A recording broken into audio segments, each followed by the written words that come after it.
Hi guys. आज हम बात करेंगे जो लद्दाख के अंदर वॉयलेंस एरप्ट हुई है उसके पीछे मेन रीजन क्या है। उसमें क्या चीजें अभी प्रोग्रेस कर रही है और पीछे बैकग्राउंड रीजन क्या है। तो इसके बारे में डिस्कशन करते हैं। सबसे पहले क्या था, लगभग 5 साल से लद्दाख में एक प्रोटेस्ट चल रहा है। जब से 2019 में ये सेपरेट हुए हैं तो इसको यूनियन टेरिटरी का दर्जा दे दिया गया है।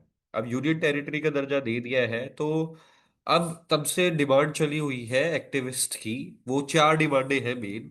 फर्स्ट डिमांड जो है, सबसे पहले फुल स्टेटहुड दे दो लद्दाख को। लद्दाख को फुल स्टेटहुड दे दो। सेकेंडली वो बोल रहे हैं कि उसको सिक्स शेड्यूल के अंदर इंक्लूड कर दो। अब सिक्स शेड्यूल क्या होता है? सिक्स शेड्यूल में मैक्सिमम चीजें, जैसे अभी नॉर्थ ईस्ट में गारो हिल्स को और खासों को जो है सिक्स शेड्यूल दिया हुआ है। बट सिक्स शेड्यूल के अंदर में इंक्लूड करने का पर्पस ये है क्योंकि सिक्स शेड्यूल के अंदर बहुत सारी ऑटोनोमी मिल जाती है किसी भी स्टेट गवर्नमेंट को और उसको। तो उसमें जो बहुत सारे, जैसे सिक्स शेड्यूल में ऑटोनोमस गवर्नेंस आ जाता है, लोकल लेजिस्लेशन आ जाती है, प्रोटेक्शन ऑफ ट्राइबल राइट्स आ जाता है, उसका एरिया को कंजर्व करने की पावर भी स्टेट गवर्नमेंट के पास आ जाती है। तो सिक्स शेड्यूल में बहुत सारी पावर डिलीवर हो जाती है, ऑटोनोमस की तरफ चले जाते हैं। और एडमिनिस्ट्रेटिव पावर भी उनके हाथ में आ जाती है, गवर्नर रोल भी उनके हाथ में आता है, जुडिशियल और फाइनेंशियल ऑटोनोमी भी स्टेट के पास आ जाती है। तो इसलिए वो सिक्स शेड्यूल जो है उसकी डिमांड कर रहे हैं।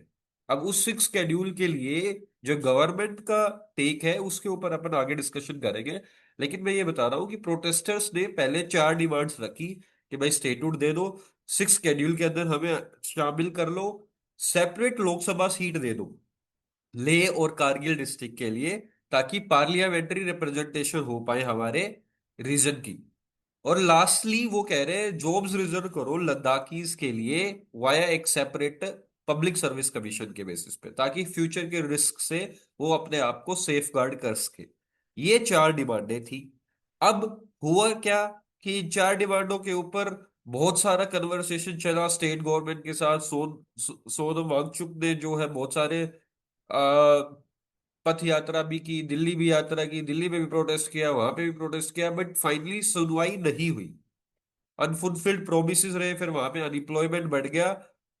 अब सितंबर में लास्ट एक वीक के अंदर और मेजरली 2-3 दिन पहले हुआ क्या कि प्रोमिनेंट जो हंगर स्ट्राइकर्स थे वो जो है हॉस्पिटलाइज करने पड़ गए, जिससे स्पार्किंग जो है आउटरेज पैदा हो गया।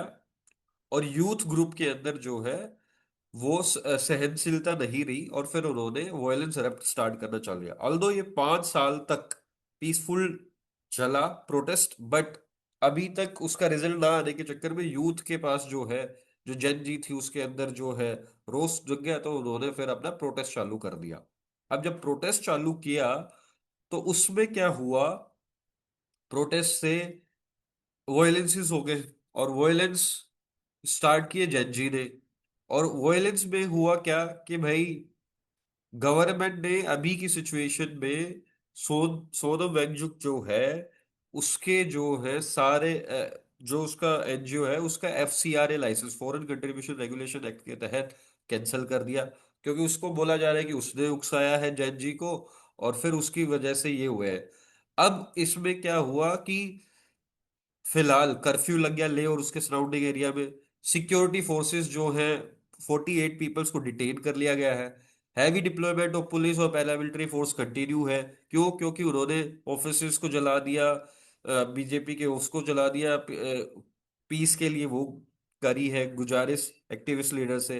अब सोनम वांगचुक ने ये बोला है कि भाई यूथ को मत करो, बट क्योंकि इसके हार्मफुल इफेक्ट होंगे अपने को ही। बट प्रोटेक्स्ट अभी भी वोलेटाइल है क्योंकि गवर्नमेंट कंट्रोल और सर्विलेंस काफी टाइट भी है। अब फिर हर कोई सोचेगा कि भाई इसकी डिमांड है, ये मांग रहे हैं, इनका कुछ जेन्युइन रीजन होगा, तो उसके ऊपर गवर्नमेंट का स्टेक क्या है। गवर्नमेंट ने सबसे पहले तो ये बोला कि हम इस वायलेंस को जो है कंडेम करते हैं और एक्यूज किया है सोनम वांगचुक को। क्यों?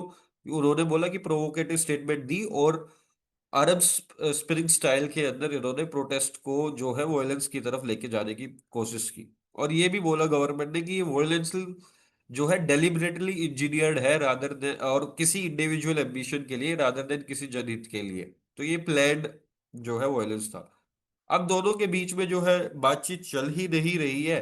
क्यों? क्योंकि गवर्नमेंट तो सिर्फ एम्प्लॉयमेंट के ऊपर बात करती है और रिप्रेजेंटेशन ऑफ रीजन के बारे में बात करती है, लेकिन स्टेटहुड के बारे में कोई बात नहीं करती है, और ना ही सिक्स शेड्यूल के इंक्लूजन के बारे में कोई बात करती है। तो ये सारी चीजें थी। अभी सिचुएशन ये अंडर कंट्रोल है। आप बताइए कि गवर्नमेंट जो है वो उसके पीछे नकारने का रीजन क्या है कि क्योंकि वहाँ वो एक सेंसिटिव जोन है और सिक्योरिटी वहाँ पे एक मेजर कंसर्न है। तो इसलिए गवर्नमेंट जो है सिक्स शेड्यूल और स्टेटहुड को रिफ्यूज कर रही है। उसी के कंपैरिजन में वो अपने राइट्स को सिक्योर करने के लिए और उसी रीजन से वो अपनी डिमांड्स को रख रहे हैं। तो इन दोनों के बीच में ये चीजें चल रही थी, इसलिए वॉयलेंस हुआ और इसलिए ये सारी एक्टिविटीज हुई। होपफुली आपको सारी चीजें समझ में आ गई होगी, सिक्स शेड्यूल क्या है, कितने साल से चल रहा था, क्या मेन डिमांड्स थी, गवर्नमेंट का क्या स्टेक है। अभी फाइनली सिचुएशन कर्फ्यू के एरिया में है। तो अब मेरे को नेक्स्ट हम वीडियो डिस्कस करेंगे बिहार इलेक्शन के बारे में। Thank you, bye bye, take care.